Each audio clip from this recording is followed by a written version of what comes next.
Sophie Lionnet left her home in France full of dreams and ambitions, eager to see the world, and instead walked straight into the lives of two monstrous people who felt no remorse whatsoever, who never once stopped to ask themselves whether what they were doing was wrong, and who ultimately took everything from her, including her life.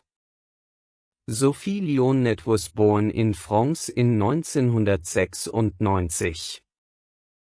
Her parents separated when she was very young. Her mother remarried, and had another child from that relationship. Sophie grew up in the French countryside east of Paris, alongside her mother, her stepfather, a younger brother, and an older stepsister who was her stepfather's daughter from a previous relationship. Sophie was a quiet, gentle, and deeply shy young woman. She didn't seek out social interaction, she had very few friends, and even opening up to her own family didn't come easily to her. Her mother later recalled how she would try to get Sophie to talk, asking about her day, what she'd learned at school, how she was feeling. More often than not, Sophie would answer in short phrases or single words. There were moments when she'd open up and share freely, but those moments were rare. Where Sophie truly came alive was around children. She adored being with them, and they responded to her warmly in return. Anyone who watched her with kids could see it immediately. She was happy, naturale, completely in her element. So it made perfect sense that after finishing secondary school, she enrolled in an early childhood education program, hoping to build a career working with children. She started applying for jobs, but nothing quite fit. In the meantime, she took a position as a supermarket cashier, not out of passion, but out of practicality. She wanted to contribute financially at home, and while she kept looking for something better, it was a reasonable stopgap. Then, through a friend, she came across a job listing that seemed almost tailor-made for her. A couple based in London was looking for a French-speaking nanny to care for their two young children, a 6-year-old boy and a 3-year-old girl. The couple were Sabrina Kuida and Uisem Miduni, who went by the name Sam. Sabrina was a figure in London's fashion world and worked as a celebrity makeup artist. Sam had previously worked as a financial analyst at a bank, though by the time they were looking for a nanny, he had already left that job. He'd resigned at Sabrina's insistence. She felt he was spending too much time at work and not enough with the family. With his savings, he had purchased 2 rental properties that provided the couple with some income. They lived in an upscale part of London, maintaining what appeared to be a very comfortable, even lavish, lifestyle. For Sophie, this seemed like the perfect opportunity. She would get to work with children, which she loved, and she'd be able to practice her English, which she had been studying. Her mother had reservations. She didn't like the idea of her daughter traveling alone to a foreign country to live with people she didn't know. But Sophie was set on it, and in the end, her parents gave their blessing. In January 2016, at just 20 years old, Sophie arrived in London. For most of 2016, Sophie seemed genuinely happy. The neighbors described her as devoted and warm, someone who clearly loved the children she was looking after. She didn't have much of a social life. There were plenty of nannies in the area who gathered on weekends or chatted at the school gates and in the park, but Sophie mostly kept to herself. She was absorbed in her work, and that seemed to be enough for her. She had been planning to return home to France in September 2017. But in May of that year, she wrote to her mother. The letter was troubling. Sophie said she was no longer happy with the family. She described being accused of stealing from the house, having her wages cut, being denied days off, and being prevented from going out. Her mother immediately bought her a plane ticket and sent it to her. Sophie never used ET over the weeks that followed. Contact from Sophie slowed to almost nothing.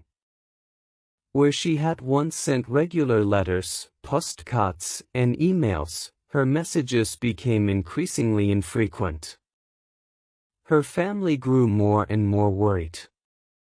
Then, on Wednesday, the 20th of September 2017, something strange was happening in the back garden of Sabrina and Sam's home.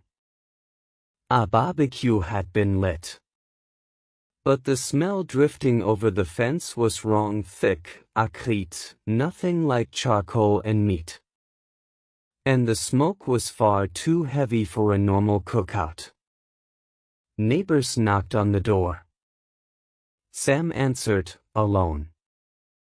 He told them he was grilling chicken and lamb, and apologized for the smoke, saying he'd never quite mastered the barbecue. Most of them accepted that. But one neighbor wasn't convinced, and called the fire brigade. When the firefighters arrived, Sam told them the same story. On the grill, there was indeed some chicken. But the smoke, the smell, the sheer volume of it, none of it added up. The firefighters began examining the remains more carefully. What they found were fingers. And what appeared to be a nose. They called the police. The bones were human. Sam was taken into custody immediately. As the street filled with police officers and crime scene investigators, neighbors gathered outside, bewildert. Then they watched as officers carried something out of the garden, a form, covered in tarpaulin. Within days, the remains were confirmed to be those of Sophie Lionnet. She was 21 years old. Both Sam and Sabrina were arrested. What emerged in the investigation and at trial painted a picture of months of sustained cruelty, abuse that had escalated from verbal humiliation to physical violence, imprisonment, and ultimately murder. A forensic examination was carried out to establish cause of death and timeline. It confirmed this was a homicide. Sophie had suffered multiple fractures to her sternum, ribs, collarbone, and jaw, and these injuries were several days old at the time of her death. Because her body had been so severely burnt, a precise cause of death could not be determined, nor could an exact date. But the investigation would fill in much of what the forensics could not. 2 days after the discovery of her body, Sabrina and Sam were formally charged with Sophie's murder. Who was Sabrina Kuida? Sabrina, like Sophie, had started out as a nanny. She later transitioned into makeup artistry, built a reputation working with celebrities, and eventually made her way into the fashion world. Along the way, she met Mark Walton, a member of a well-known boy band. They fell in love, had a son together, the older of the 2 children Sophie had been caring for, and were together for several years.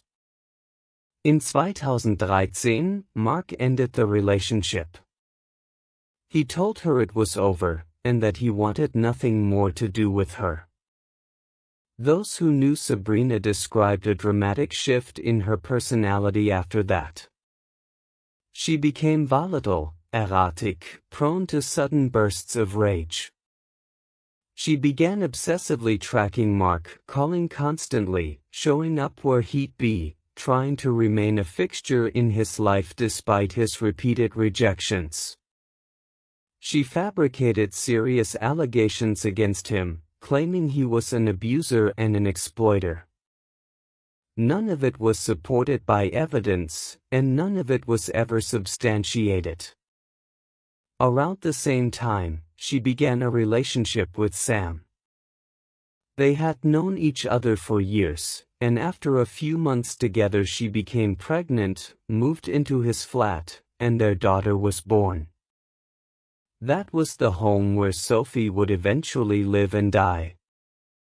Beneath the polished surface of their lives, things were difficult. When Sam left his job at Sabrina's insistence, the household income dropped significantly. Sabrina was accustomed to a certain lifestyle: dinners with celebrities, designer clothes, the prestige of being known in fashionable circles. Even with Sam's rental income and her own earnings, it never felt like enough. And through all of it, she was still fixated on Mark. Then, in 2017, Mark Walton moved to the United States. That was the breaking point. For years, Sabrina had been able to watch him, follow him, call him, keep tabs on where he was and who he was with. Now he was an ocean away, beyond her reach. She couldn't control him anymore. And she turned on Sophie. It began with accusations, petty things, at first. Sophie was stealing. Sophie wasn't doing her job properly. She was a bad cook, she was late collecting the children, she couldn't do anything right. Any excuse to berate her, to demean her, to make her feel small. Before long, the verbal abuse became physical. Both Sam and Sabrina beat her, kicking her, slapping her, striking her with electrical cables. Sophie was denied food. She was denied the right to wash. Her already meager wages were docked further. People who saw her in those final months said she always wore the same clothes, that she was unwashed and hollow-eyed. She was a ghost of who she had been. Her freedom was stripped away entirely. She left the house only to take the children to school and bring them back, to run errands for the family. Otherwise, she was locked in. Sabrina periodically forbade her from speaking to her family. And she kept her in line with threats that Sophie would be sent to prison, that her parents back in France would be harmed, that her life would be ruined. Sabrina even went so far as to force Sophie to write a letter of false confession, claiming that she and Mark Walton had been having a secret affair, and that he had coerced her into it with promises of acting roles. It was an absurd lie. Mark Walton had never even known Sophie existed. He had moved out of the country within months of her arriving in London. Evidence presented at trial included audio recordings taken from Sam and Sabrina's devices. On those recordings, you can hear them verbally abusing Sophie. You can hear them hitting her. Photographs recovered from their phones and computers documented her physical decline over time, a girl who had always been slender gradually becoming skeletal, emaciated, barely recognizable. Sophie's mother, shown the last photograph taken of her daughter, said it reminded her of images of concentration camp survivors. The night Sophie died, based on surveillance footage, witness testimony, and the account given in court, prosecutors concluded that Sophie died on the evening of September 19, 2017. Cameras captured Sam and Sabrina separately on the morning of the 20th, Sam dropping the children at school, Sabrina taking them to a small playground afterward, seemingly in no hurry to go home. Sam made a stop at a grocery store. Both were doing things that had always been Sophie's job. prosecutors argued that by that point, she was already dead. There was also a text message exchange. A friend had messaged Sabrina, asking if Sophie knew anyone looking for domestic work, cooking, dog walking, cleaning, child care. Sabrina replied that Sophie no longer worked for them, and hinted that things had not ended well. This was on the 15th of September, 5 days before the police arrived. As for what actually happened on the night of the 19th, Sam and Sabrina each told a different version of the same story, each blaming the other. Sabrina said she had gone to bed early, that Sam had argued with Sophie over the way she had cooked dinner, and that she had woken in the night to the sound of Sam drowning Sophie in the bathroom. She said by the time she got there, it was already too late. Sam said the same thing, only with the roles reversed. It was Sabrina who had argued with Sophie, Sabrina who had taken her to the bathroom, Sabrina who had drowned her. The prosecution's key witness was the eldest child, Sabrina and Mark Walton's son. He was a boy, and he had been in the house that night.